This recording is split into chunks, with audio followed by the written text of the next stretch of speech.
Hello and welcome to the Unofficial Controller Podcast, your weekly gaming podcast, episode 15, the history of the Sega Saturn, with me, George, and as always joined by Tom, burning rangers to my burning bridges. How's it going? I'm okay, mate. Yeah, good. How are you? I'm very well, thank you. Excellent. Let's just give the listeners a run through. So in a second I'll be asking Tom what he's been playing, then he'll ask me what I've been playing. Then we've scoured the very darkest regions of the internet to bring you the latest gaming news. Listener, that's you. And then we go into the feature this week, the reason why you turned up, the Sega Saturn history of. And then we're going to go do Listener Stingray, where we look at your pickups. And then we're going to go to the big man himself and find out this week's new releases for all the popular gaming formats. ZX Spectrum, 486 gaming PC. And then after that, I'm going to ask Tom what he's hoping to play. And he's going to ask me what I'm hoping to play. Tom, top of the show. Question that unlocks the rest of the show. What you've been playing? This week I've been playing Mario Maker 2 on the Nintendo Switch. It's a follow-on, obviously, from the first Mario Maker on the Wii U. That is something we forgot to mention on our Wii U, the murder of the Wii U. What, you mean the most serious gaming news show forgot to mention a topic in the Wii U feature? Only a little one. It's something that got me thinking about Mario Maker seeing the new one come out, and I was like, it was one title that really utilised the gamepad. And if they'd have used that as a launch game, it'd have probably been a little bit more successful and conveyed the idea of the gamepad over a lot better. But anyway, on to Mario Maker 2. So I can see that having helped them shift an additional 6 units.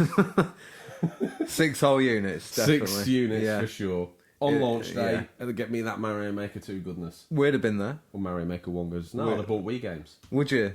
Like I did. Yeah, good man. Yeah, really enjoyable so far. I've tried out the Course Maker. Listeners, I am working on a Unofficial Controller Podcast level. So stay tuned for that if you've got Mario Maker 2, and we'll put out the code. Like all game tie-ins, it's going to bear no relevance to the show whatsoever. So yeah, I've tried out the Course Maker story mode briefly, which is a new feature that they didn't have in the first one, which is really good.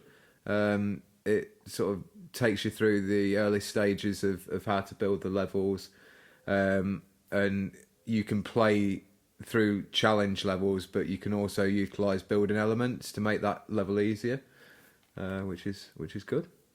Sounds like you're absolutely thrilled by the release of Super Mario Maker 2, Tom. The adrenaline and excitement palpable in your every delicate tone. I'm not too over the top, me. That's the understatement of the year. I'm not going to do a review of this shit anyway. I need to sit on the fence. I'm not going to hype it because I don't want longer. Sony to get upset, and I'm not going to hype that because I don't want Nintendo to get upset and lose millions of listeners there. They're not. One thing finding difficult on it is not had many plays of my course, which makes me really sad. But it seems like it's very difficult to get your course noticed amongst some of the bear moths that are on there with about 20,000 playthroughs and stuff. So I don't know how to get it noticed more. Do you, George? If only we had a means to a bigger audience. Well, it's unfortunate that this vehicle, the podcast, the Unofficial Controller Podcast, has become a vehicle for your ego, because I'm taking it into the garage to get it serviced, because frankly, you've broken the wheels off of it. Instagram has shared your details. All the thousands of millions of fans are going to go on there and download it now they've heard this. The thousands. Panic over. You are someone. So when I turn it on later tonight, there will be 2 extra downloads. Guaranteed. I swear. I'm looking at you. I swear Ozcat. I swear on Mumsy. Well, big, bold statement. Very bold statement. Anyway, I should cut to the chase. What have you been playing this week? Every week I get very nervous that you're just going to forget, gloss over and tell me about some tombola that you The went to. ego's been brought down to ground level. Well, this week I'm going to rock the absolute foundations of your life. I fell in a Minecraft black hole. I have been all over that like a rash. I remember playing it back in the day, probably on a works PC or something like that, and it just being overwhelmed by it all. And since then I've played No Man's Sky, and I was playing this Minecraft thing with the kids, and I actually just... My mind's about bloody 8 miles deep. It's about 20 miles long. It's got so many patterns coming off of it where I've absolutely just strip mined the whole area. And I'm building all sorts of weird stuff. I've got like a farm, and I've got like a pack of dogs, which I take out hunting with me because they attack the bad guys when you attack them. Are you doing our classic Red Dead thing of putting more story into the game than's actually there? Oh, so much more. Yeah. Almost like writing a novel or a spin-off graphic novel for the game. If I told you the backstory of what I'm playing with, you'd be on the phone. The podcast would be 3 hours long. Probably an extended edition. Yeah. Tom, I think we've been far too self-indulgent this first half of the show, or first 6 minutes of the show. It sounds like self-indulgent twaddle. So let's park that, and let's get to the serious part of the show. The news, Tom. We've scoured the very darkest regions of the internet to bring you the latest stories. First up, the bat's not going to box. What's that all mean? Well, Amazon's done it again and leaked another release. Amazon UK made a listing at the weekend for Batman Arkham Collection for pre-order now on PlayStation 4. The collection includes Rocksteady's 3 Batman games, Batman Arkham Asylum, Batman Arkham City, and Arkham Knight. It also packages in all post-launch content. It's out on the 6th of September, confirmed by Rocksteady, and it's PS4 exclusive. Exhibity, yeah. Is that for... So it's exclusive for a small time? No, as far as I can understand from the research I've done, it's just a fully exclusive package. Ah, very good. A little bit more. Asylum and City are already available on the PS4 as Batman Return to Arkham, which is a double pack. Yeah. Which is going very Stingray cheap right now. But if you're after all 3 games and all their DLC, it looks like the Arkham Collection is going to be for you.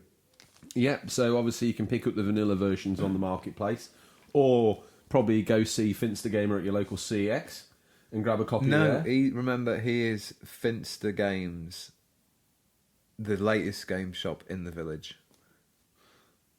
Tom, we've only got a population of 50. We've got 2 game shops. CX are going out of business. Finster Games, okay. He's running them out of town.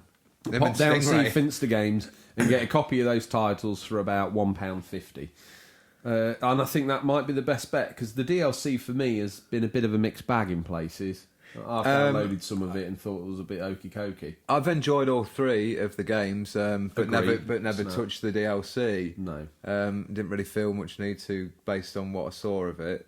And I didn't need. I love those games as well. They're awesome. I didn't need another skin for the Batmobile sections because it's not going to make them any more. Oh no! Tell a lie.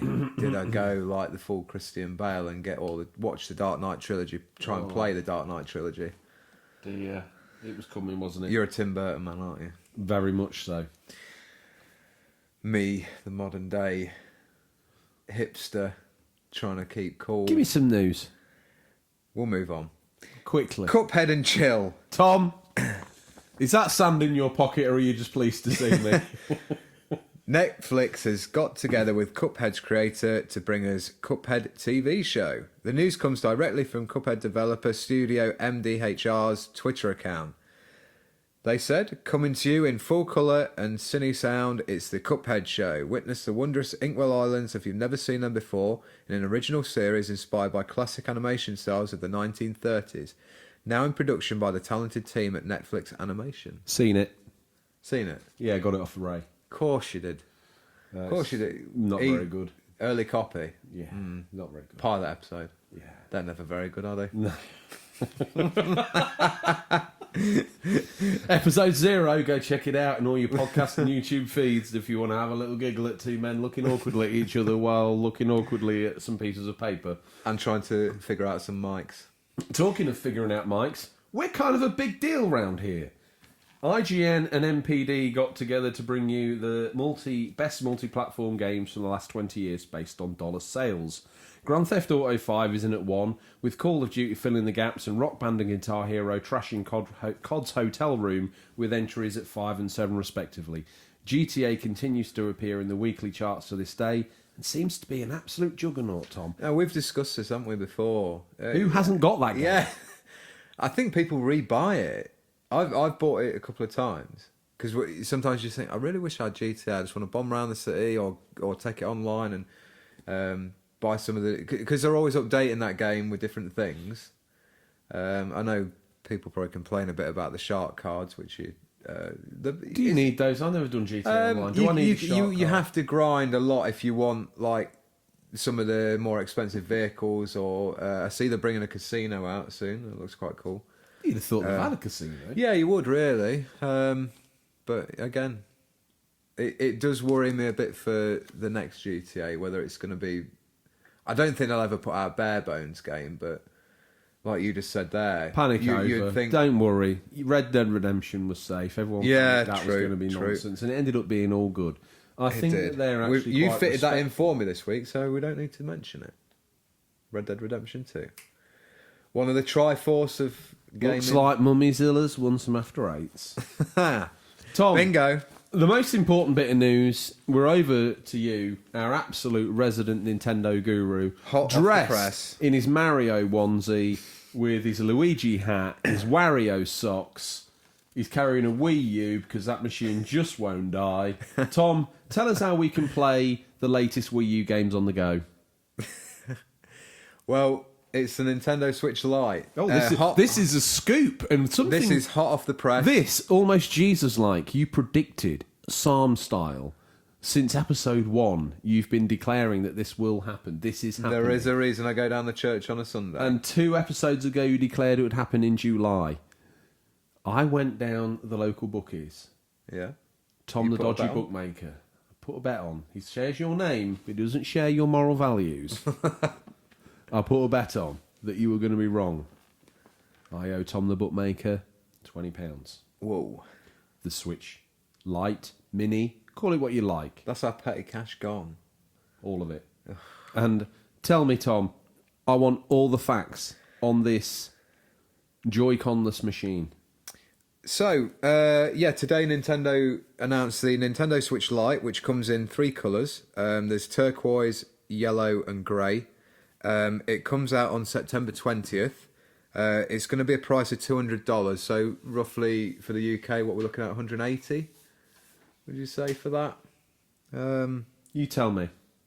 I think it's going to be around £180. Then that'll do. But yeah, $200 in the US, so get your calculators out if you want to work that out for what country you're in at the moment. Do it to our main audience. Do it in dollars. I mean, the big US audience we've got, yeah. $200. September 20th. It's also is not going to be able to use the dock in the same way the Switch does. So it's a dedicated handheld.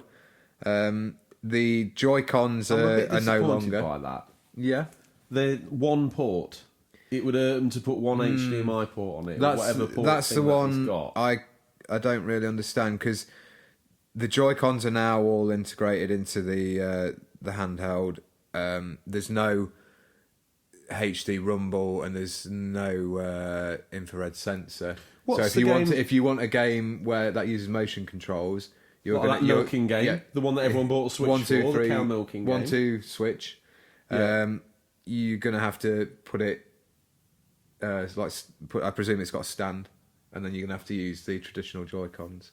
But you haven't got any of those. Exactly.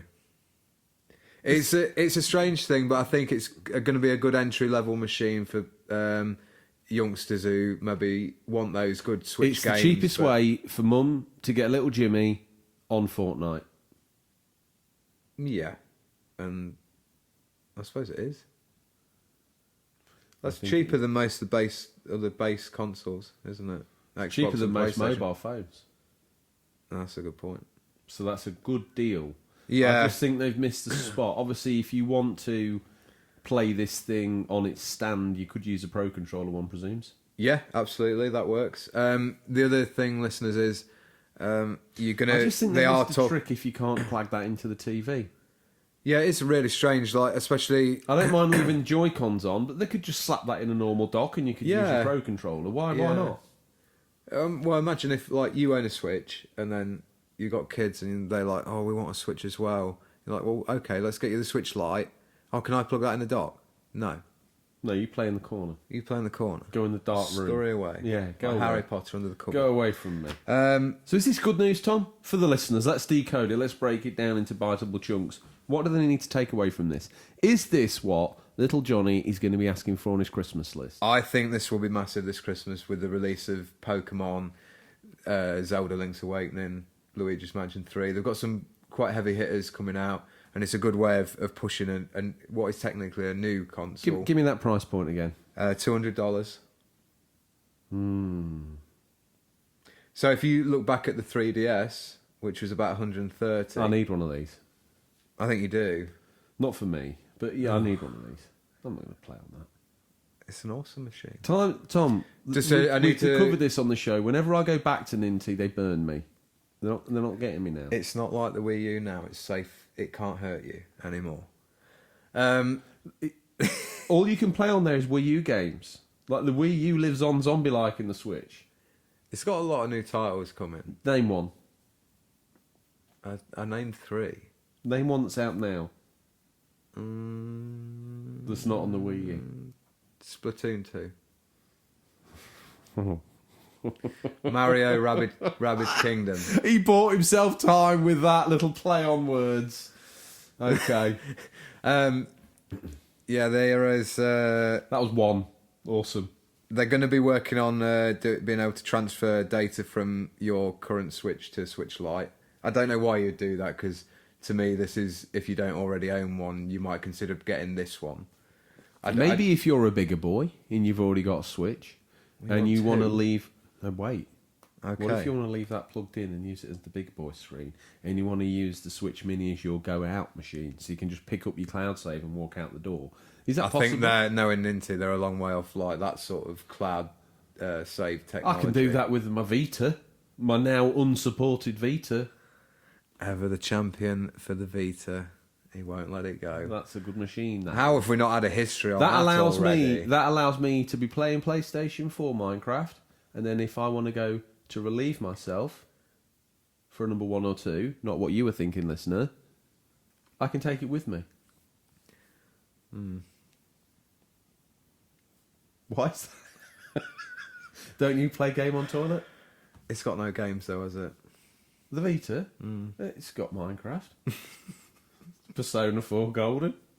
Drake's Unfortune, Golden Abyss. The green screen's got Minecraft, along with Fortnite and Cuphead. Anyway, just before we move on, Please. it's important to say, if you're going to be buying The Switch... Switch got Overwatch? No. If you're listening...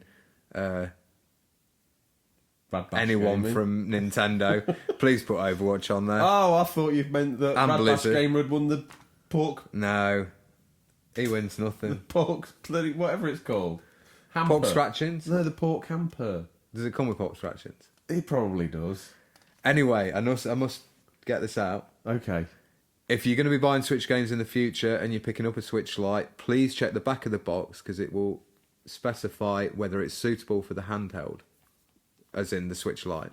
So, important to know. What, And so some facts. games aren't supported? It sounds like it, yeah, because they're going Well, to like have the that. aforementioned Joy-Con Waggly games. Yeah, I mean, they can probably get around that and say motion controls needed, so unsuitable for handheld. But it's possible with...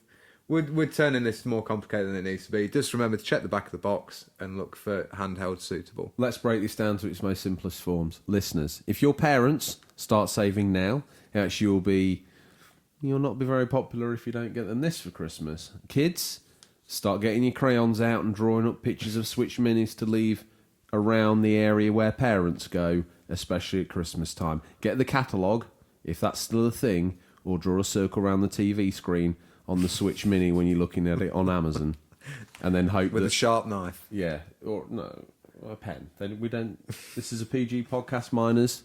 Don't use knives unsupervised.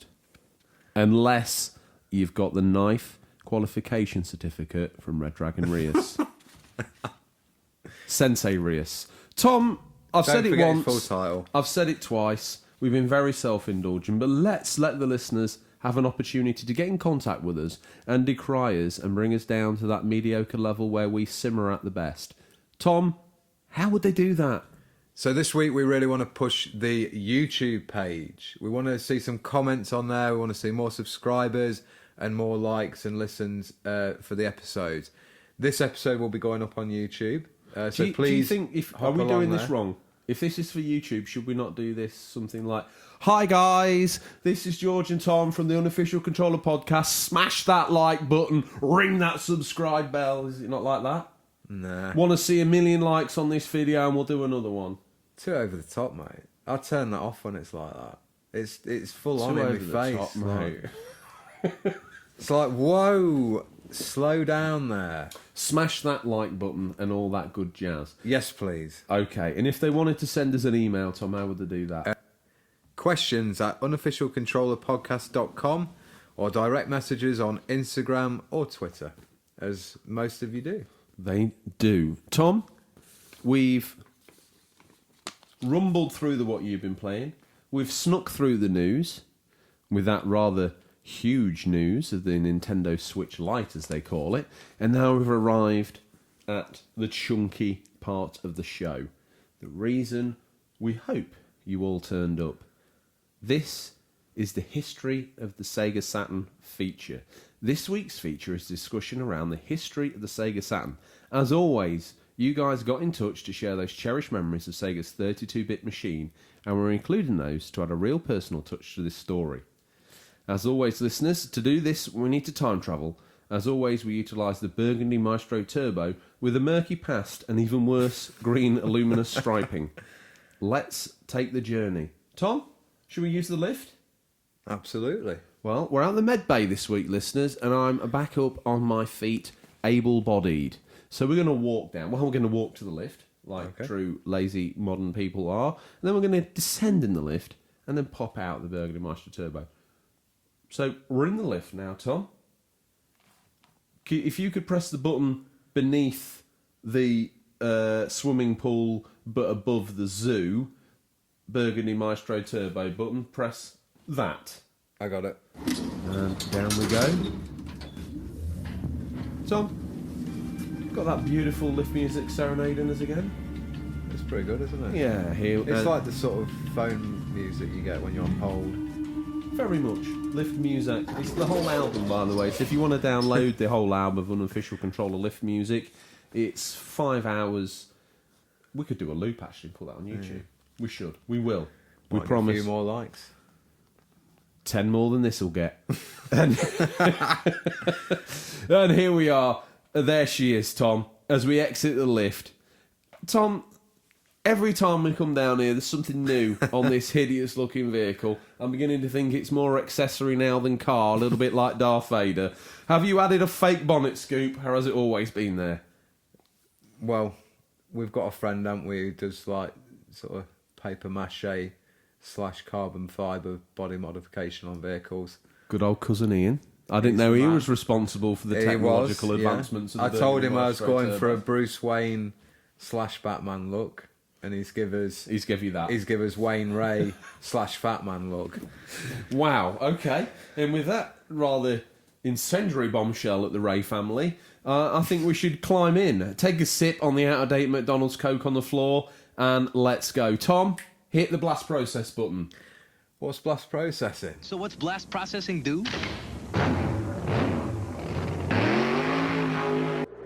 We are 5 years away from entering the 21st century. Humankind stands on the edge of the interactive age. You have come a long way. But are you ready for the future? Introducing Sega Saturn. Aww. Hit it! Sega's next-generation gaming platform, revolutionary sports and arcade gameplay, all with amazing new 3D experiences never before possible on home game systems.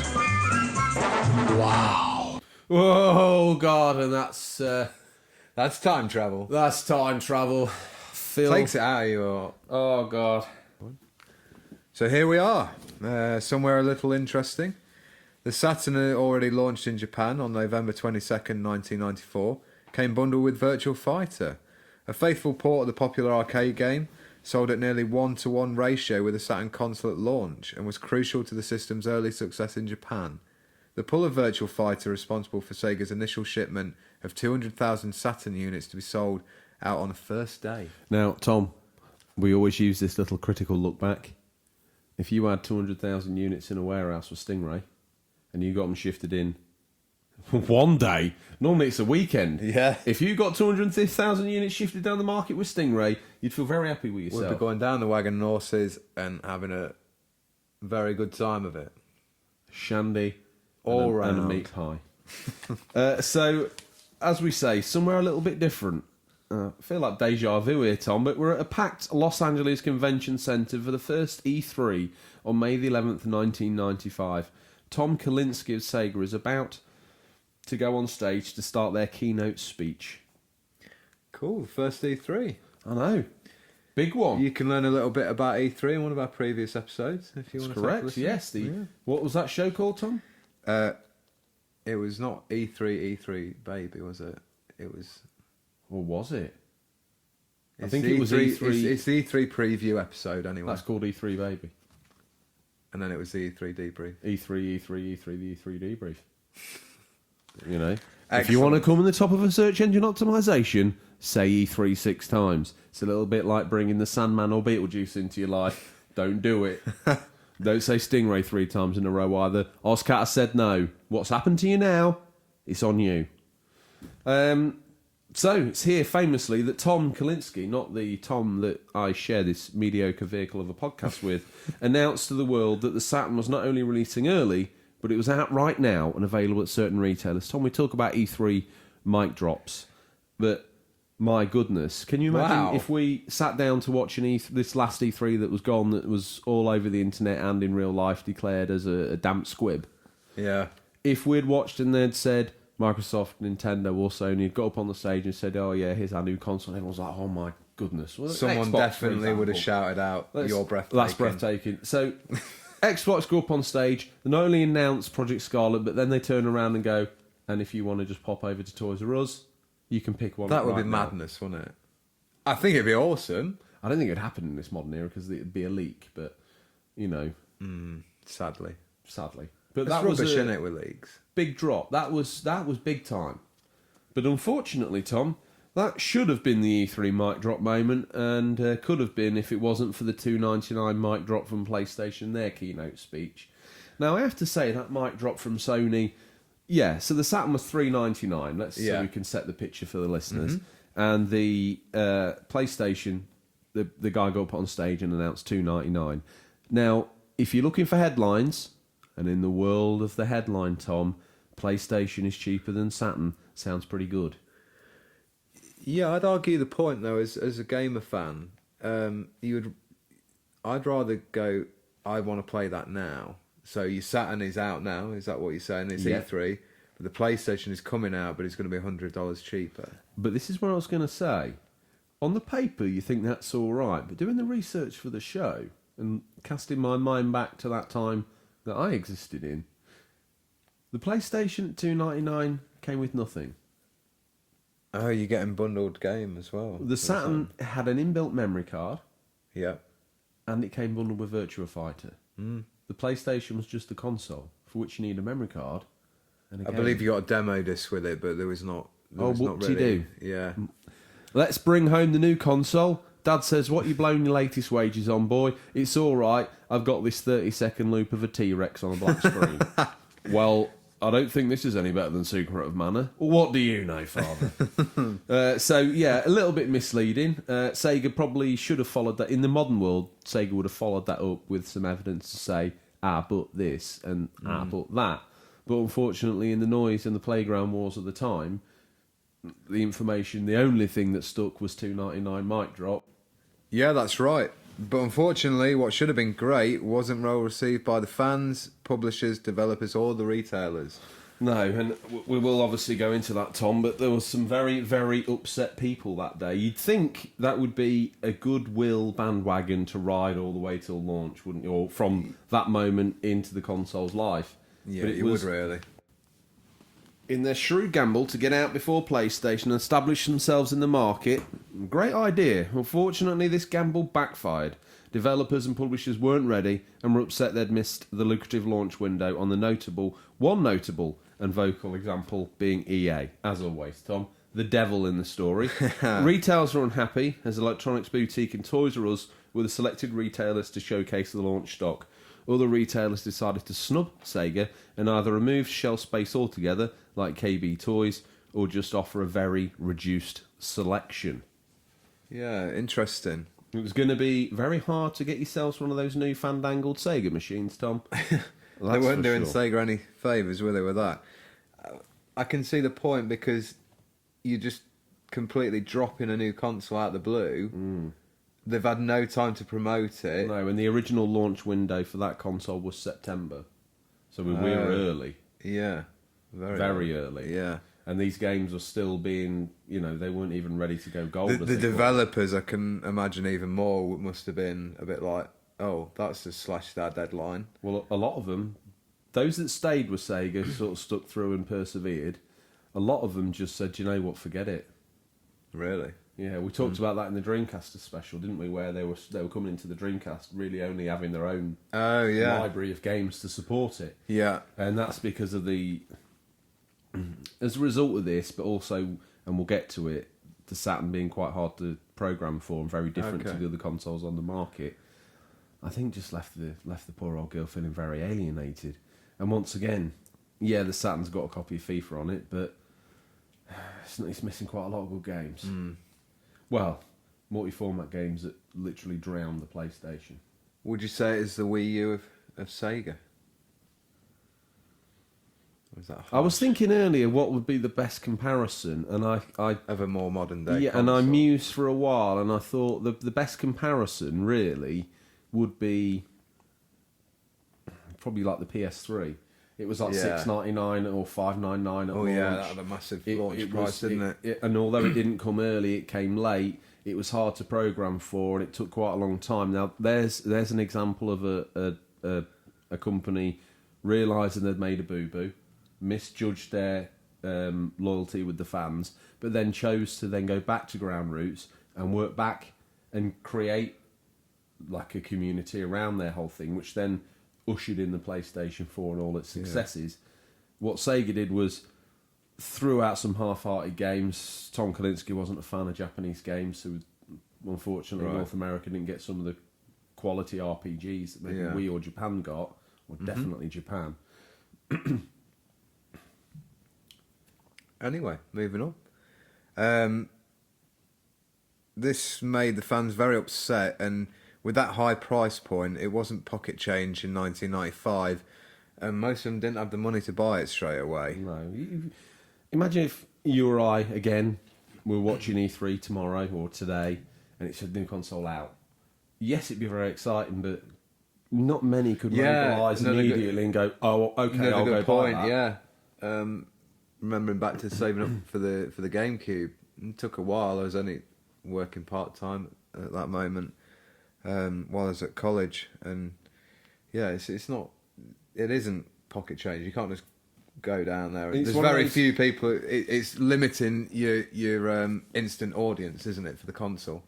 I think the Saturn's got quite a few moments that sound great on paper, Yeah, but in reality it just didn't come off. absolutely. Well, speaking of fans, let's hear from the Barbaroo Games, a loyal fan of the show. He says, the Sega Saturn is such an underrated gem of a system. His biggest memory of the console is probably my ongoing hunt for the final 5 games released for the system. So he's hunting those down at the moment. I think there was 600 games released for the Saturn. Wow. So that makes him 595. So he's trying to hunt down those final 5 that came out on the system. And those games were House of the Dead, Panzer Dragoon Saga, Burning Rangers, Shining Force 3, and Magic Knight Ray Earth. He says, so far I've managed to track down 3 of them, His other favourite memory is probably when his sister brought him a Japanese Saturn controller when she took a trip to Japan. He said that was amazing. Wow. While we're on the subject, Daddy Zilla's stuck his head around the corner of the door, and he says, "Missed. Why go any further?" Well, I'm assuming that you mean that that's where you should stop. Take Mist out of the console and try Steel Slope Sliders or Steep Slope Sliders or something like that. A better Saturn game. Poor old Daddy Zilla. He's away from the family this week. Is he? Yes. Well, we hope you're listening in and enjoying the show as always. We hope this is helping you get by your week without your family. And then at the same time, at home, Mummy Zilla and Devin Zilla are listening. Devin Zilla, do not put your fingers in the oven. Safety first. Sit down, listen to the podcast. Tom, hit me up. What else have we got? So this is where it went wrong, you ask? Unfortunately not. The problem started earlier. In the console's development cycle and in its predecessor's life support machine. And the life support machine, yes, the Mega CD and the 32X. As the Genesis got older, it was very obviously outclassed by Nintendo's new Super Nintendo. Sega of America and Japan squabbled over both add-ons. Again, the loser here, the consumer who bought them. Yes, they have some interesting games, but neither were killer apps. Sega also supported them in a rather weak manner. The adopters, seemingly Sega's staunch hardcore, felt underwhelmed and lost consumer goodwill. You got to think about that. You get your Genesis, or your Mega Drive, and you get your Mega CD for your 20 games. Then you clag your 32X in the top. That's another $150. Plus your 200, plus your whatever it was for the console. This is turned into an expensive machine. You've only just bought the 32X. Yeah. And they might drop the Saturns out tomorrow. That's not going to go down well. Not going to go down very well at all. It'd be like Sony announcing a PS4 Pro today and then telling you PS5's out tomorrow. I feel like, well, you were in agreement. It did have a knock-on effect for the Dreamcast, didn't it, as well? Unfortunately, yeah. The actions taken now just really rippled through the back end of the Saturn's life and then into the Dreamcast, unfortunately. Anyway, but keeping it current in this age that we're in now, Yes. back in time. Well, okay, so that was enough to knock the Saturn success. Unfortunately, we here at the Unofficial Controller Podcast, we think we have identified the real reason, which also highlights the Saturn as a bit of a Kick-ass 2D machine. Yeah. Yes, that's right. You see, when Sega Japan went to create the Saturn, if you asked any fan of the era what they wanted, it'd have been super refinement of the 2D style of the 16-bit era. So Sega went all in on creating a very capable 2D machine with all the sprite manipulation you can manage. Now, I'm pretty sure the Saturn was done, and it was out and finished and prototyped and all done by 1994. But around that time, you see, they released, what, the Sonic Tuesday, did we say, was in 1992? Not that far away. So at that point in time, the Saturn's in development. Yeah. If you took a vertical slice of gaming, what's everyone playing? 2D side-scrollers. Yeah. The idea of playing any other game at that time was complete poppycock. Mm-hmm. There weren't really any serious 3D games, maybe one or two on the Mega Drive, definitely none on the SNES. If you wanted that sort of gaming, you went and did it on a PC. Yeah, absolutely. And what Sega did is they went off and built a really awesome 2D machine, capable of sprite rotation, scaling, the whole bag of tricks. Everything the Super Nintendo could do, this thing could do to a 32-bit standard. It was killer. That's why the fighting games, the 2D platforms on the Saturn, if you want to play them, that's where you go to. The best place to play. That's the best place to play them. That's But cool. Unfortunately, what happened was there was that taste change, and I saw it on an episode of Bad Influence where Sega Saturn was out and they were reviewing games, and I think that, let's say for example they Jack Rabbit on the PlayStation 1. Are you with me, Tom? I'm with you. You know the game? Jumping Jack Flash, actually, it's called. Was 3D. And then on the Saturn was Shinobi X, which is an absolutely fantastic Shinobi game in 2D, CD soundtrack, Yeah. sprite scaling and rotation, looked incredible. Was absolutely everything that you'd think a fan of 1992 would want. They gave that game 1 out of 5. What?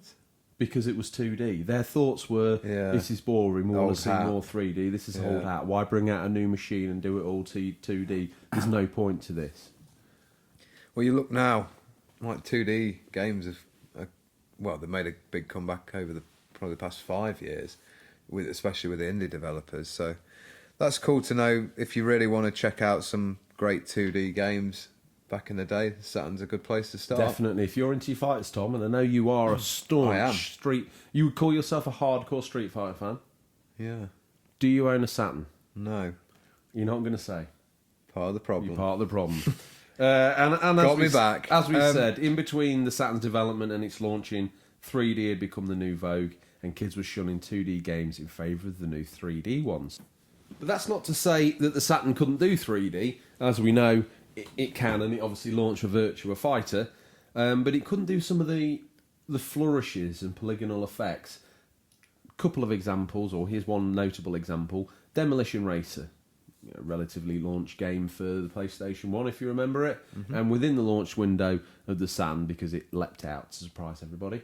Yeah. But that game, I had that game first on the PlayStation 1, and I remember all the way back in time when I got the PlayStation. Is this Destruction Derby? Yeah, Destruction Derby, Yeah. Demolition Derby. Yeah. My man came into my room and he was like, "Oh my god, that's amazing graphics, boy." And when your car impacted, so you started to get smoke out the radiator or steam.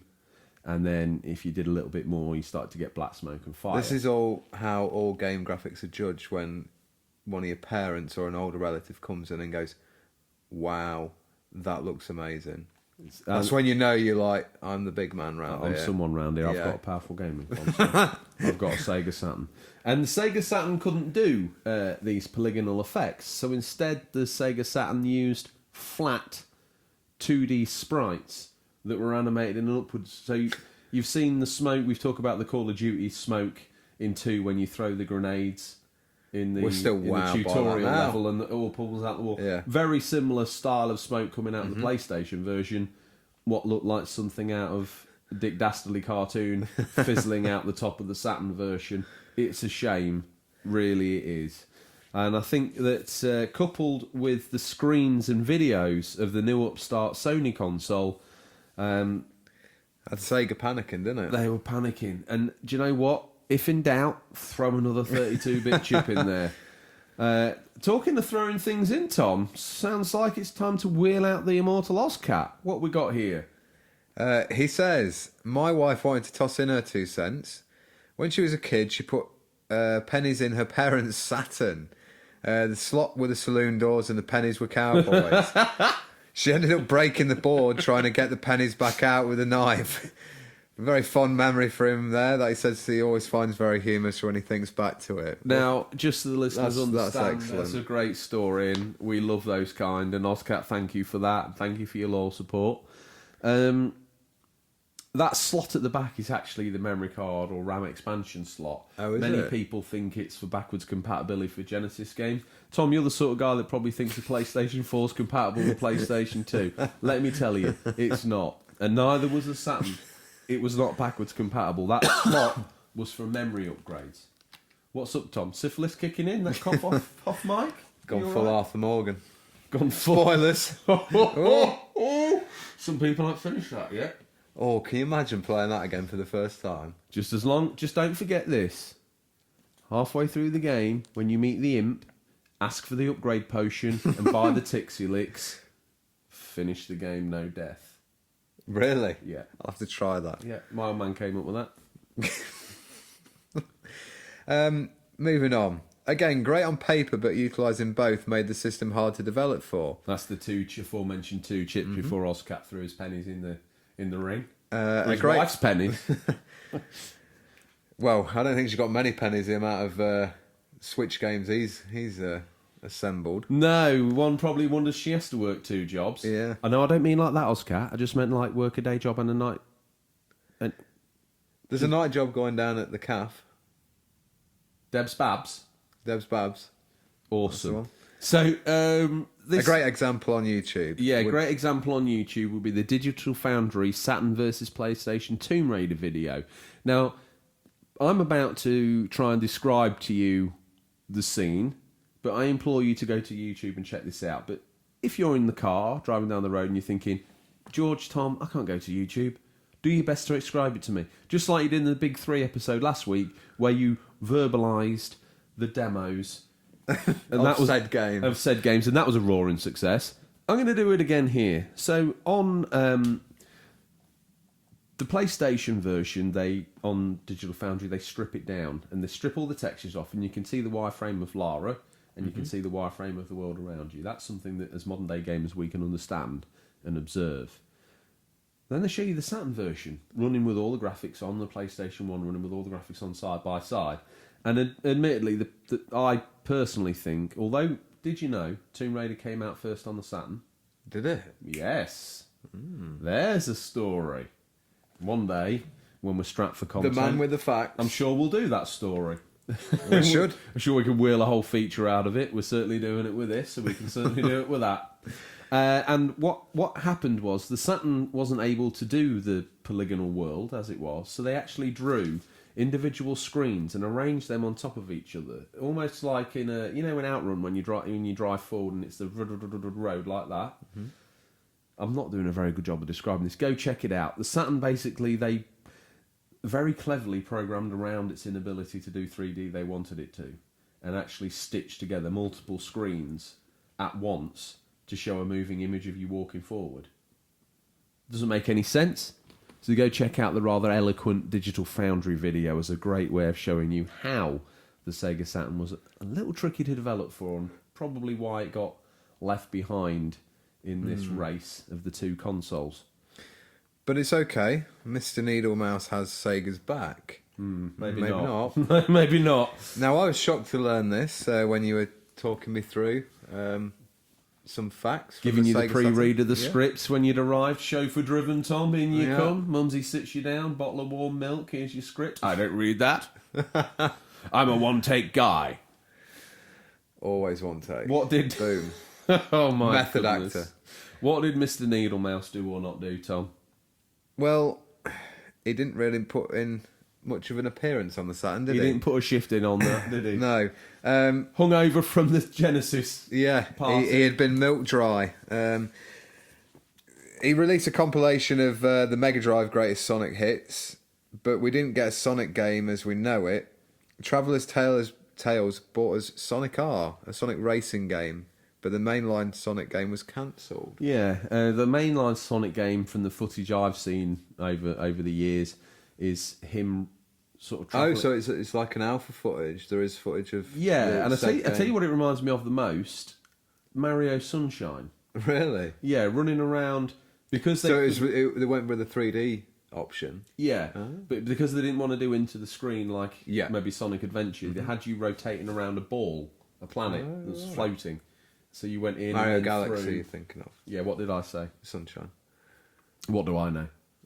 Nintendo nerd. Yeah, it's about the only fact that he's brought to the episode, so we'll let him have that one. Let's talk about the Saturn's performance in Japan. The classic TV commercials.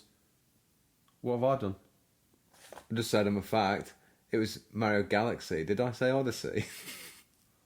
I tried to gloss over it. Listeners, let us know. I tried to Shoot gloss us over down. this to save his ego, his fragile porcelain doll-like ego, from smashing on the floor as Mumsy dusts the mantelpiece. And boosh, there it goes. You know one, Tom. You know one. And the classic TV commercials, in no small way, fueled its success in its home country, with the introduction of Sagata Sanshiro, played by Hiroshi Fujioka.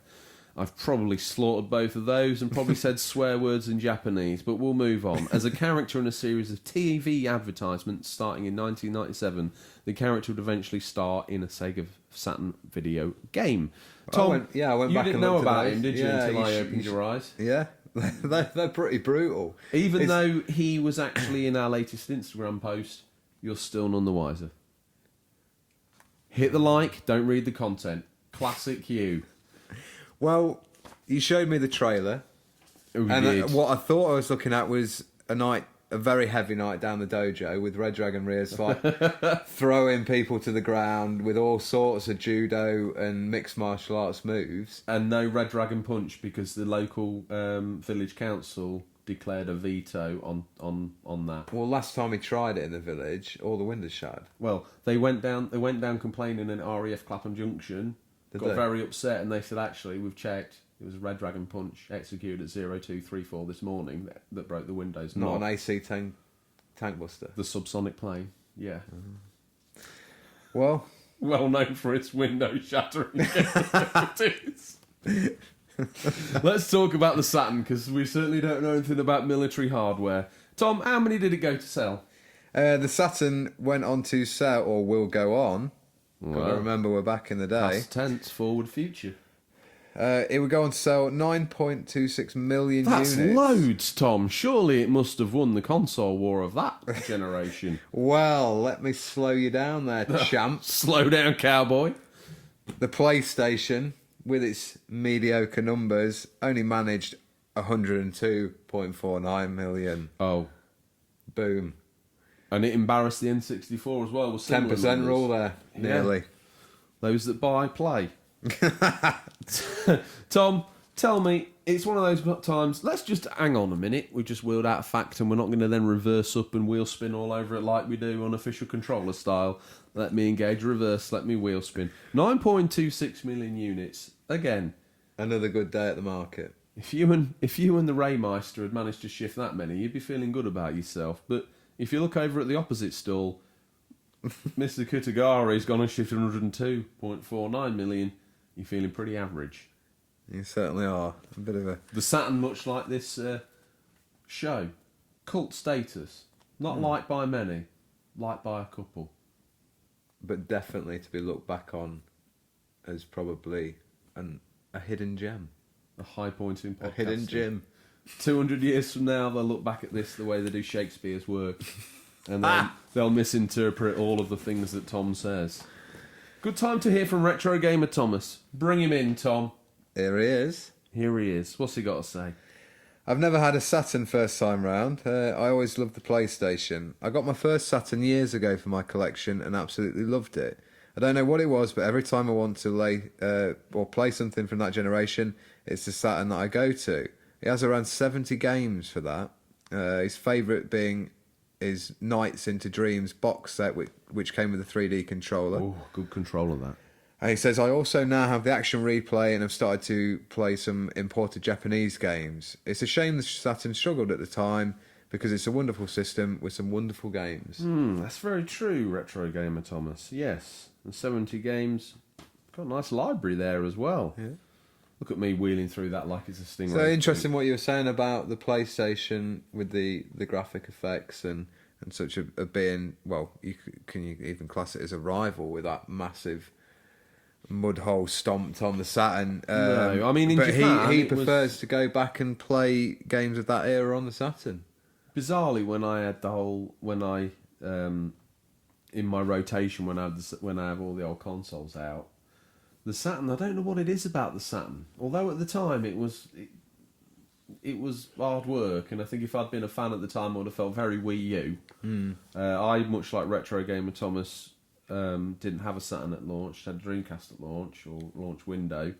And I got my first Saturn after I'd got my Dreamcast, because I thought, hang on a minute, if this is this amazing, I must have missed out on some really great stuff on the Saturn. Yeah. Took me a while to scratch through some bum notes before I found some hits, but that system's got some cracking games. Tom, sounds like it's that time of the week again. Let's talk games. You're at a cocktail party and someone says they play a Sega Saturn. Well, do they? Here's our top 5 picks so you can hold your own in the conversation. Tom, number 1. The futuristic firefighting game. Burning Rangers, Ooh. yeah. Very, very cool game. Developed by Sonic Team, from memory. Really? Yeah, and it, as one of our previous comments, remind me because I've forgotten the name already, it's one of the last games released for the system. It was, yes. Yeah. And it was the first sort of solid 3D, really, really solid 3D game that Sega had produced. Was it a very arcadey game in the very vein much in the yeah. Sega vein? It was very arcadey, very futuristic. You sort of walk around buildings, fighting fires in this futuristic setup. Yeah. Number 2, Panzer Dragoon. we've been a bit naughty here, but Panzer Dragoon Trilogy. Okay. Because the first two games, Panzer Dragoon 2. So did all of these come out on the Saturn? Yes. Yeah. They were... Panzer Dragoon was a launch game. Panzer Dragoon 5, Panzer Dragoon 2. Maybe I'm getting the name confused. Panzer Dragoon 2. On-rail shooters, very much like Star Fox. Yeah. Just to keep it simple and hopefully explain that to the masses in a very quick and easy way. But a lot more advanced, obviously. The effects were nicer, the graphics were pretty. You had more variation to go off track, but you still were very much. It's getting a pushed remake forward. this year, isn't it? Well, not a remake, a remaster For the for the Switch, and I think possibly for Wii U X- emulator. the Wii U emulator. Cruel man. Cruel, but unfortunately true. Number 3, Sega Rally. No, Tom, you can't just waltz all over it like that. Stop this. Okay. We only got through the first two of the trilogy.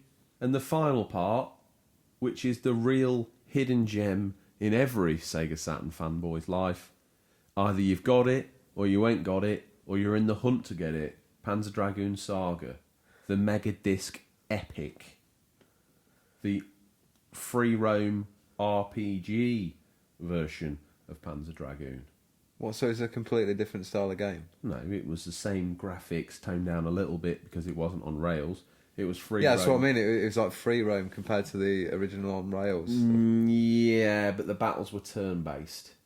It's not exactly eggs for eggs, but it's pretty. But they just close. decided to take a bit of a change and try something. I think new. they'd felt confident enough with the engine and the capability in the console that they could roll this out to a more sort of wholesome experience. So is that a rarity title or? It's big bucks. Yeah. I don't. Last time I checked, it was about 200 quid. Maybe some of the retro fans could, listeners could let them know. Well, I've actually got the first. If they've got a I think copy. it was either 4 or 6 discs, and I've got the first disc because it was released in as the last. Could have been one of the last Sega Saturn magazines. It came as a demo disc, disc 1. Mm-hmm. So you get the whole of the first disc to play. Yeah. So most, and that's relatively easy to get hold of. So I'd say if you want to if you're a Sega Saturn fan, or if you're sitting on the fence, bow below, but you're not too sure whether to get the Saturn or not, well, let's just cut to the chase. Get the Saturn, and then start saving up for Panzer Dragoon Saga. But while you're waiting to do that, Is he more liable to pay more for that than the actual console? very much, Yeah. definitely, 3 times over, I would say. Wow. But while he's making his mind up whether he wants it or whether he just wants that pretty looking expensive thing on his shelf so he can say, I've got Panzer Dragoon Saga, don't you know? He can try the demo disc. Little nip it out there for the fans so they know they don't have to go all in 400 quid to try out that game. What's next, Tom? Moving on. This is one I experienced in the arcades when I was younger. Yeah. But then I got it on the Dreamcast as This well. was my first Saturn game. Was it? It's the only one I really have any knowledge of, because this is quite new for me. I've never owned a Saturn, and I've been quite interested to learn some of these facts, so thank you, as your co-host, to get... Well, you said half of it. Yeah, I know, but it's good to learn it. You're being too nice. You've obviously expected me to pay the electric bill this week. Not after that shenanigans at the bookies. No, you're right. You've already lost me money this week. Yeah. Anyway. Sega Rally. Yes. The giraffe chasing, zebra chasing special. Good game. Very good game. Good pick, that. Yeah. Can I go now? Yeah, you go next. Nights into Dreams. So Mr. Needlemouse didn't show up, but we got a really interesting story about kids that go to a special world when they go to sleep. And it's not Neverland. It's somewhere else. And this was a great game. Was it Retro Gamer Thomas? Yes, It did, Retro yeah. Gamer Thomas referred to the 3D controller. Now, we've talked about this before in the Dreamcast special. The Dreamcast controller was basically formed out the back of this 3D controller. Yes, I have for seen Knights. this, yeah. Very, very similar in the form factor with the circle and the ergonomic triggers underneath. Yeah. The immortal thinking triggers. ahead. That's how you do a race. So that would have been possibly before the N64 controller. Or would it maybe around the same time? We need to check into that. We should. Being a seriously Which was the average, first mediocre console show. to have like a proper trigger. The trigger or the... Yeah, it's the trigger that got me I interested thought we were there. talking analog sticks here. Or both. Okay. Yeah. So Nights into Dream works great on the normal pad, but if you use the 3D pad, it's even better because you get that sort of fluidity of motion. and input. Next up, Guardian Heroes. Again, if you don't know what that is, if you know the... Is this similar to Gunstar Heroes on the Mega Drive, or is it a different series? That's a 2D scroller. No, it's different. It's still a 2D scroller. Yeah. I'm trying to think of that game that was on Vita and on PlayStation 4, where you kind of take through these rather buxom-looking witch. Dragon's Crown. So if you haven't seen that, Tom, you should check it out. Pretty cool game. Yeah. Probably right up your street. Definitely. So there are our top 5 picks, but we mustn't forget some honourable mentions. We've got Street Fighter Alpha 3, Marvel Superheroes vs. Street Fighter, Die Hard Arcade Virtual Cop, Steep Slope Sliders, Bomberman, Virtual Fighter, Daytona USA, and Rayman. Good selection there. Steep Slope Sliders. Again, a game I Is that implore. like a Cool Borders? No, it's like 1080 but good. Seriously. I swear, if I had the patience to set Is the it Saturn AMP up 3 now, though? Better than that? it's as good as that. Wow. Anyway, you've got the games. We're going to pick up a console. Don't forget to pick up an RGB cable for the best picture quality you can get. It's also got a battery inside for saves, so grab yourself a CR2032 to breathe life back into that. Sega loved those, didn't they, in the VMU and in the beating heart of the Saturn. We'd recommend the Action Replay memory card that goes in the slot at the back. That's not for coins, Mrs. Ozcat. They're not cowboys. And that's not for Genesis or Mega Drive games. It's for the RAM enhancer. But the Action Replay sneaks in there. Not only got a RAM enhancer, but it's also got a little bit of a memory card slot in there. So you can dump your saves onto that in case the CR2032 runs out, which invariably it did.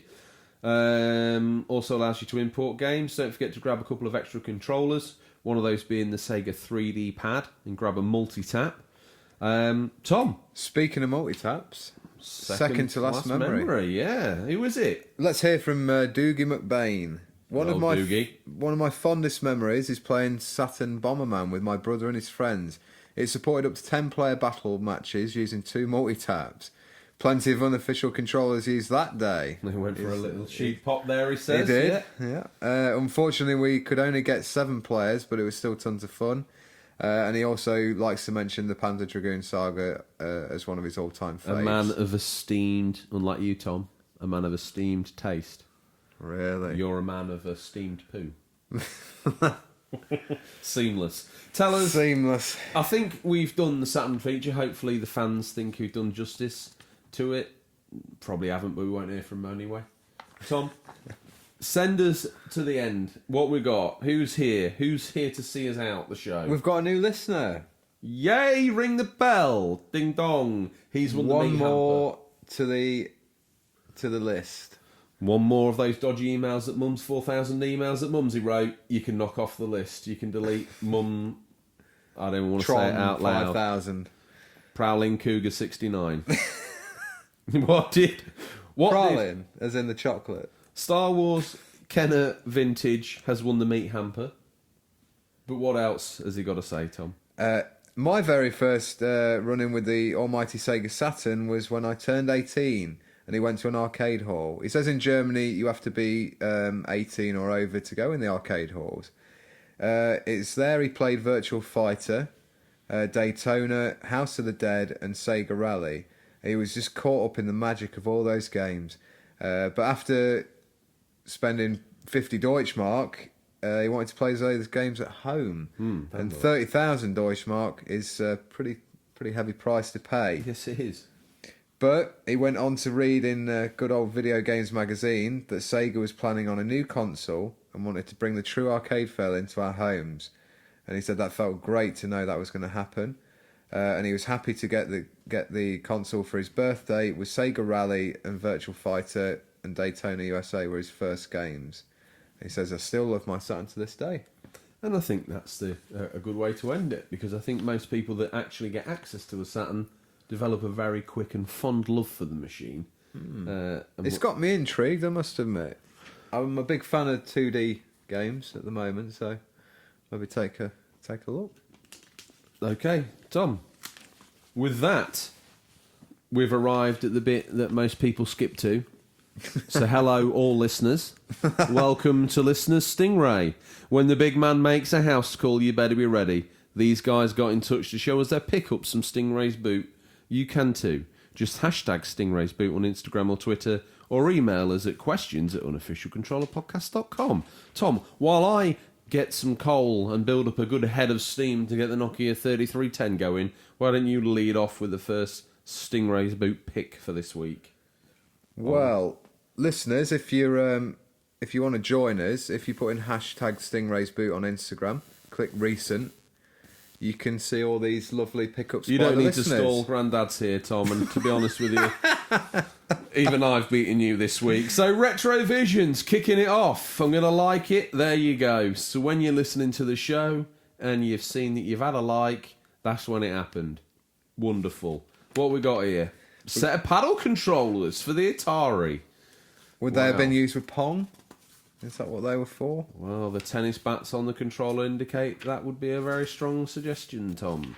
What else we got? Xbox Podder. Now, something tells me you don't see Xbox Podder and Bobba Lobber in the same room at the same time. Question mark. Oh, look at that exclusive adventure pack for the Xbox original. Lord of the Rings, the Third Well, Age. I really like Boba Labour, so I'm hoping Xbox Podders is not a pseudonym because he's managed to squeeze a little bit like Lord of the Rings action onto it. And with that, Tom, who's won a Tombola prize? Pull a name out of the bag. Sharaban. The man who can. Oh, Sharaban's won the small set of motoring accessories from Brian's garage. Nice little tow rope in there. Some Yeah. WD-40. Yeah, it's a used tin, but the sentiment's there. Xbox Podder, Target 2. Is that Fatal Frame? Let me zoom in. Project Zero. I think it's a Fatal Frame game. I can't remember having that. Death Row. And then on the other one, Spy vs. Spy.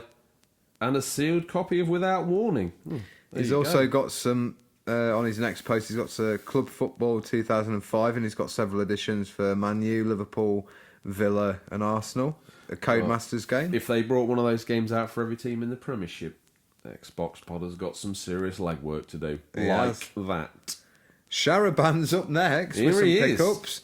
You say his name 3 times, Tom, and he appears in Listener's Stingray. Sharaban, Sharaban, Sharaban, with a Doom collection. Final Doom on the PS1. Oh, he's always there with those little location tags as well, look. Doom Island. I tell you what, He's slick, isn't he? he gets about more than Stingray. He gets about Ozcat's up next. Oscar. Endless. Today I hit 131 unique Switch titles. How's he got Peach?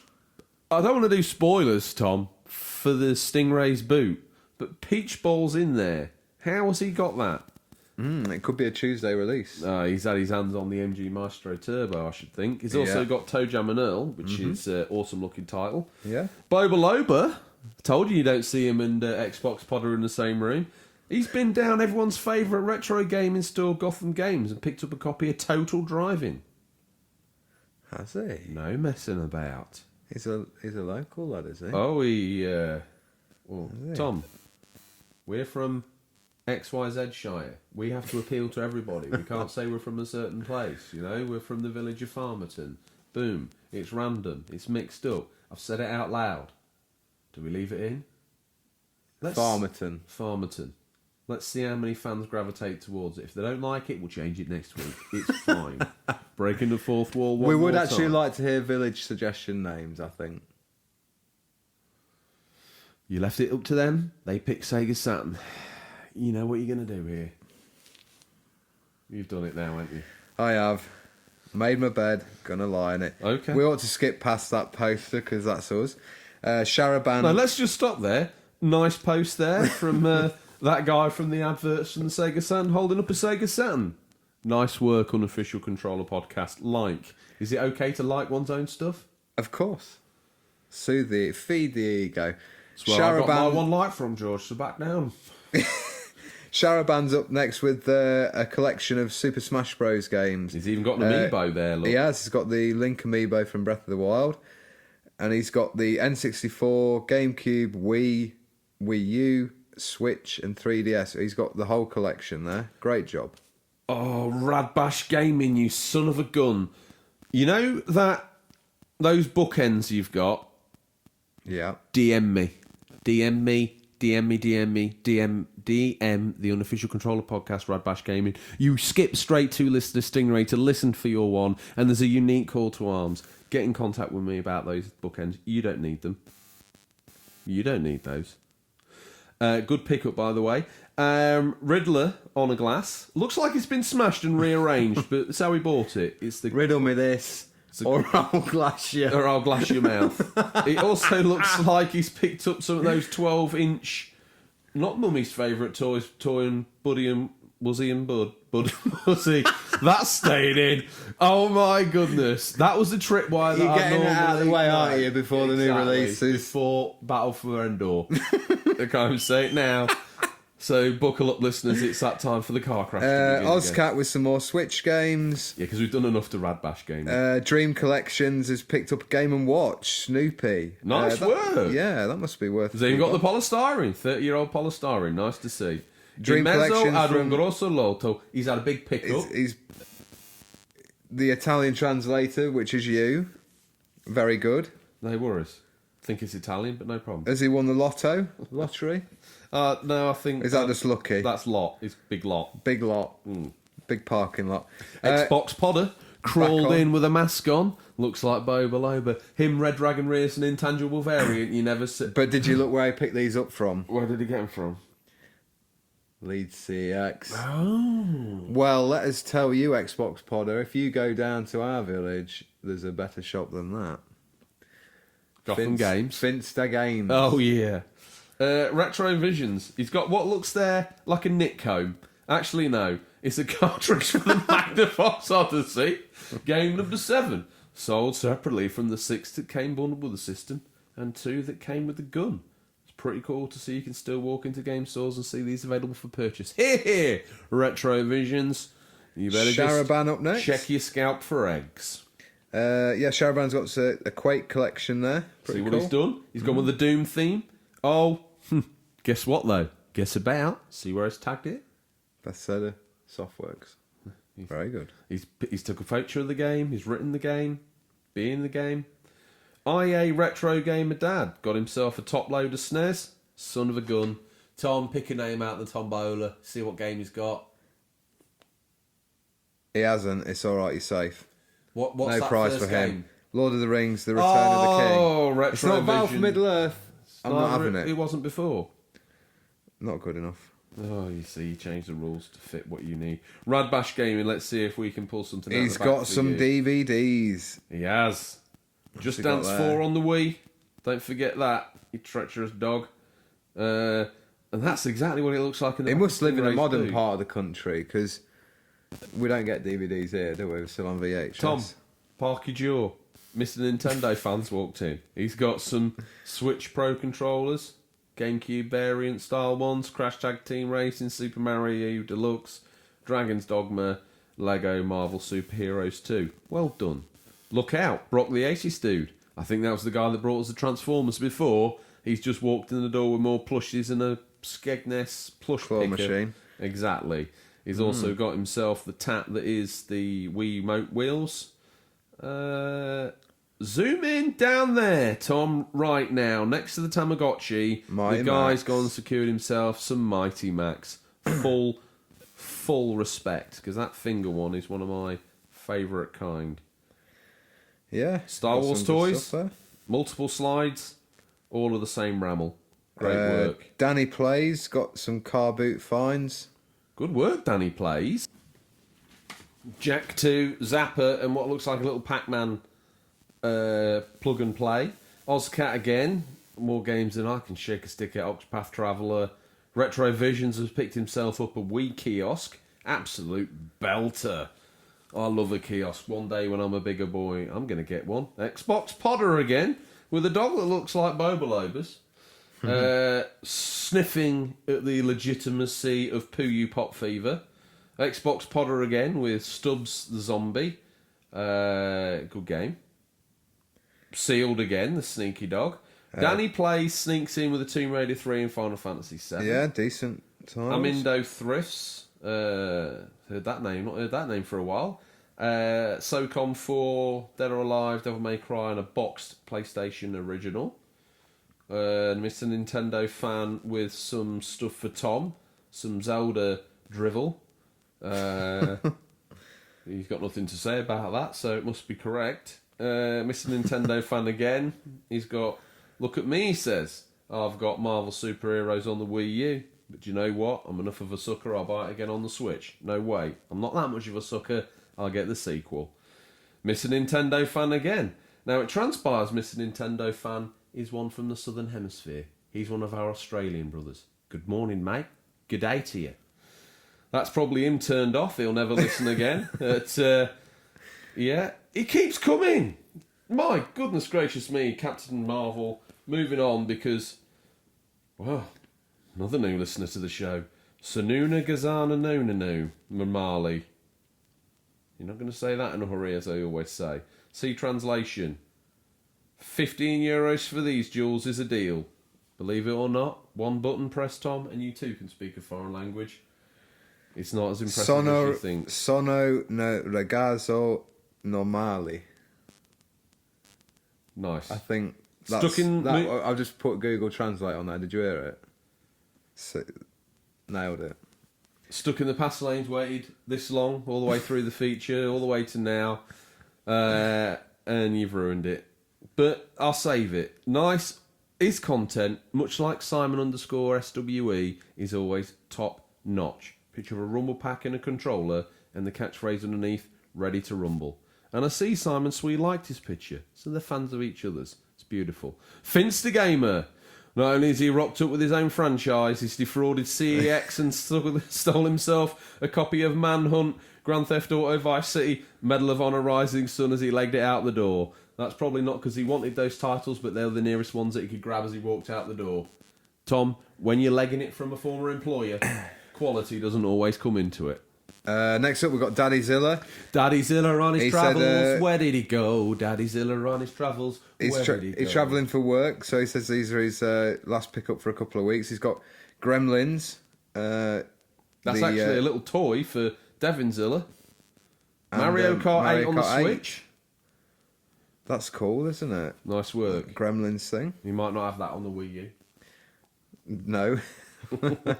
Ozcat TV got himself some more Switch games. He's got Minecraft Game of the Year. Well done, Ozcat. Best post you've ever done. Some I don't know what that is. Oh, it's a Pit-Boy. The Pit-Boy arm like all over thing. It like a rash, Tom. Yeah. Eloquent as ever. Blue Canyon Games once again posting their wares. Just a little pick-up for the 4th. It's a pick-up this week. Lego Batman. GT64, the game on the N64 I bought because the bigger boys had Gran Turismo and I didn't. I went and bought that. I was so woefully upset, Tom. I still played through it and finished it, but geez. Louise. Radbash Gaming, hero of mine, 2-pack CD, some Funko Pops, and Jimmy Neutron PlayStation 2, Medal of Honor Vanguard, greatest hits, among many, including Tomorrow Never Dies. Whoa! DTX Classic VG. He's got a box full of stuff there, various titles. Sega Master System carts, Tom. There, I know you're a fan of those. I certainly am.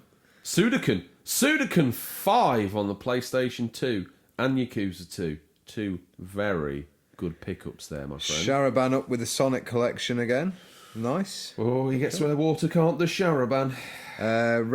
Retro. Actually, Lost and Loved. Pause. Don't let him off the hook that soon. Not one single showing of the Sega Saturn game. Disappointing, Sharaban. Get yourself on eBay. Get yourself off the Green Hill Zone. Retro lol. Lost and Loved. I'm glad you saved me from that. He's got himself a very mint copy of Star Fox 64. Looks pretty pristine. Ozcat. Assassin's Creed collection. Stop it. Honestly, Assassin's I'm Creed worried 3. about you. I go to bed every night wondering whether you're going to be able to buy food in the morning. Do you think he's gone and got some old Switch-sized boxes and photocopied all the covers, but they're actually empty? Don't you ever dare. Question the big man. The loyal and unassailable Ozcat. You will never ever discuss him like that. Say sorry. Sorry, Ozcat. Sir Ozcat. I see that you've Say seen... sorry, Sir Ozcat. I'm sorry, Ozcat. Sir Ozcat. Sir Ozcat. Sorry, Sir Ozcat, for that. Our main listener. He is again. He's made a Mario Maker 2 level. I'll No, download he that. hasn't. He's finished it. He's finished the story. Make one level, finish the game in a second. Not a problem at all. Retro Gamer Thomas. He sent in the picture, but teacher, look, bigger boys brought show and tell. He's brought his Knights 3D control pad. I can see why you're proud of that, and rightfully so. Nice condition, my friend. What else we got? Retro Gamer Thomas. He's got pictures on his ceiling. Sega I wonder how they got stuck on his ceiling. Super Glue. Before I think that's about it. Before we lose all sake of what's right, let's not just say that Daddy Zilla's picked up the complete series of Earthworm Jim. Has so he? we can Can't wait to educate watch Devin this. Zilla. He'll love that. I hope you enjoy that after your travels with work. I think that might It be, is. That's yeah, us back because to the there's start. Warzone from Retro Collector Ray. After the slating we gave that, we never heard from him again. Maybe he's just not had any pickups. Tom, if you've had a pickup, you want to get featured on the show, what have they got to do? You can go onto Instagram and hashtag Stingrays boot, and you'll get your pickup featured, ready for us to read next week. In the listener Stingray. So any geek-related pickup, Yeah, game, can be anything. VHS. Well, don't say anything because we don't want it to end up becoming like an advert site where people are trying to sell, B-Reg Fiestas. Do we? Only got 10,000 miles on the clock. We don't want that hashtag Stingrays boot for its desperate bit of exposure. Last owner was a vicar. Interesting. Interesting. And on We that better move rather on. duff joke, as always, Tom, we've landed at the part of the show that we call Stingray's Boot, the immortal one. Now, Tom, what's he been doing this week? You can't think of anything on the fly, so it's down to me. I'll tell you what he's been doing. He's been wallpapering upstairs. I did ask him to do that as a bit of a side job. Here? Yeah. Okay. Up from the swimming pool. In the larder. In the larder, floor Yeah. 35. Yeah.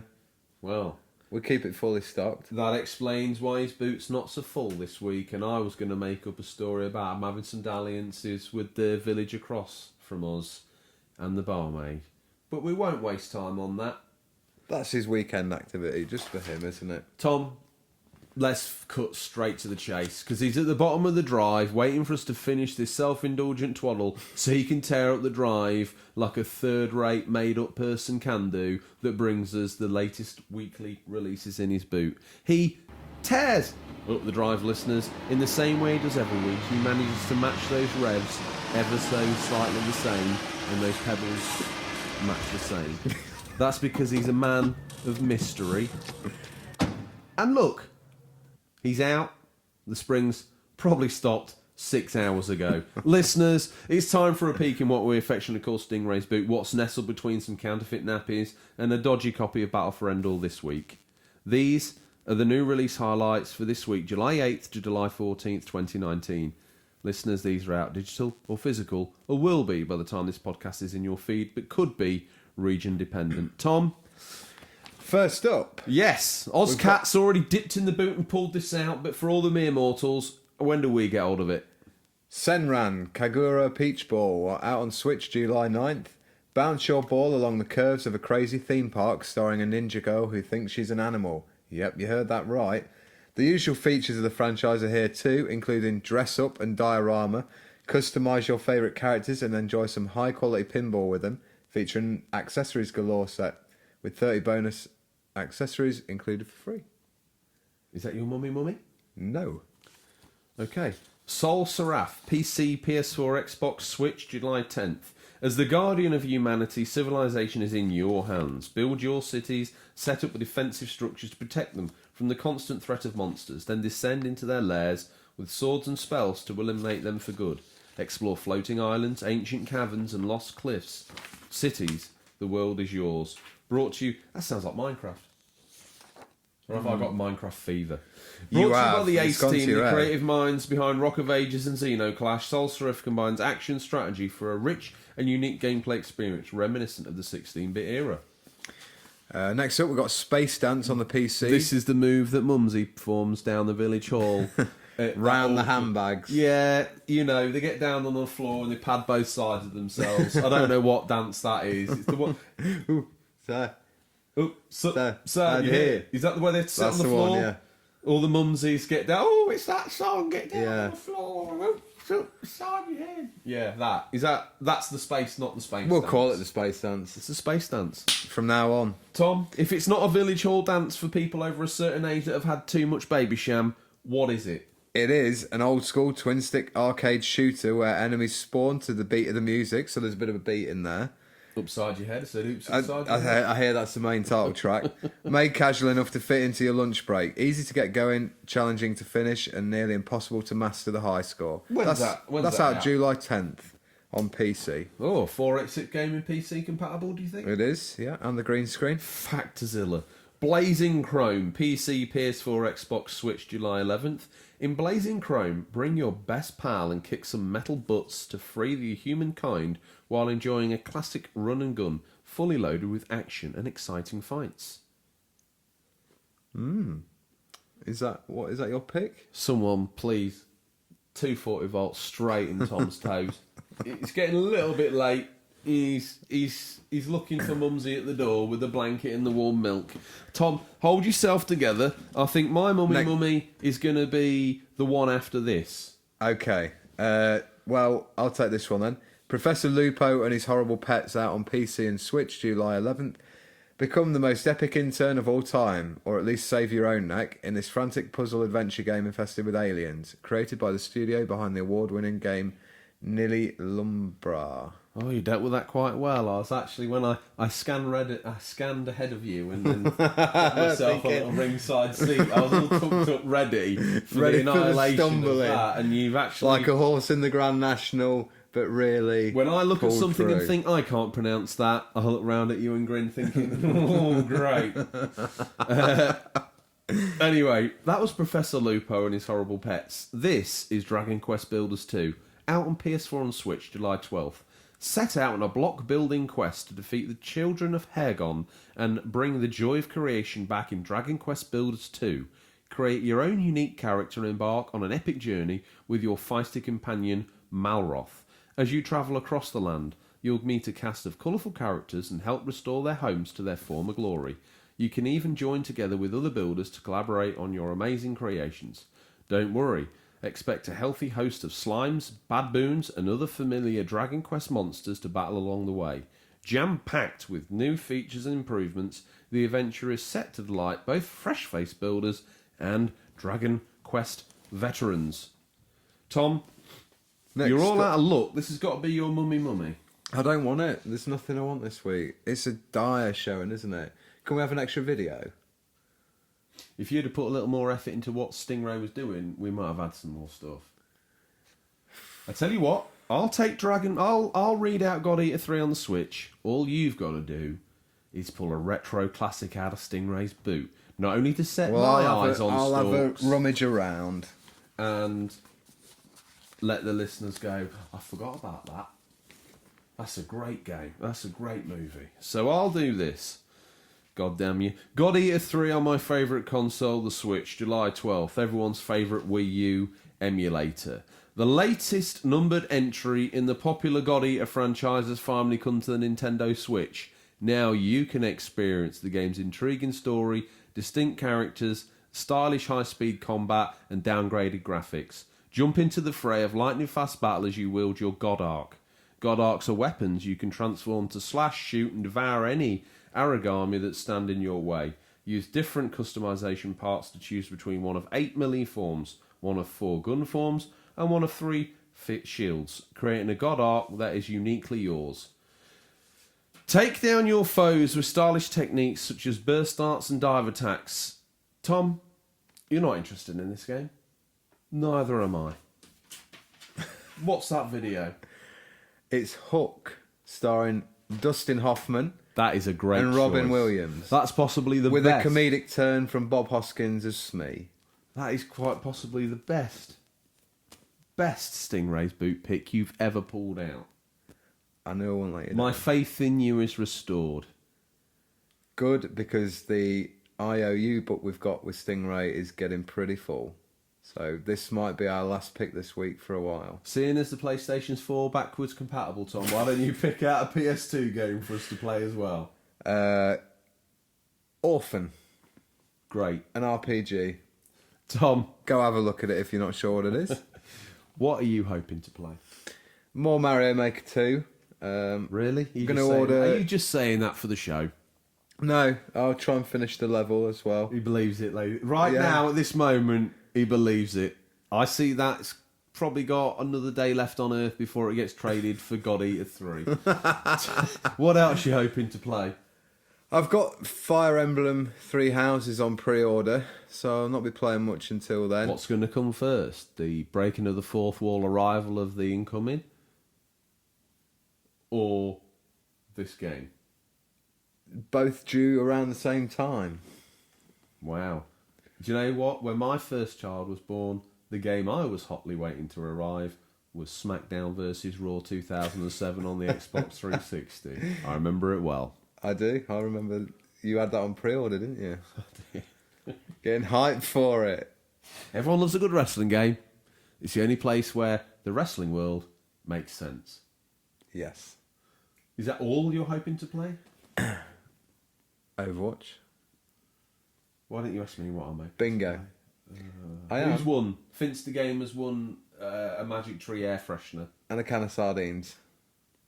I thought you were going to say At the cider. larder. Okay. Well, it's polite, isn't it? What have you been? What have you been It's playing? the done thing, isn't it? I suppose one has to drag himself down. What to are the you going to common be man. playing this week? More Minecraft? Yeah, Yeah. absolutely. We're big for the level builders at the minute, aren't we? A bit of that, and I need to secure myself a copy of Judgment, and I made that promise, and I will get it. I will get it. And what else am I going to do? I made you another promise, listeners.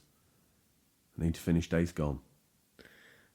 That's starting to become a really dark shadow over me now, isn't it? It's- I don't. That's almost as bad as when we did the Days Gone preview, and then we sort of played it. I did my full Tom, 360 stop. on the Tom, review. please stop. Because the dark shadow that it casts over me, and you make it worse, you cast a dark shadow over the show. And that We do means finish games.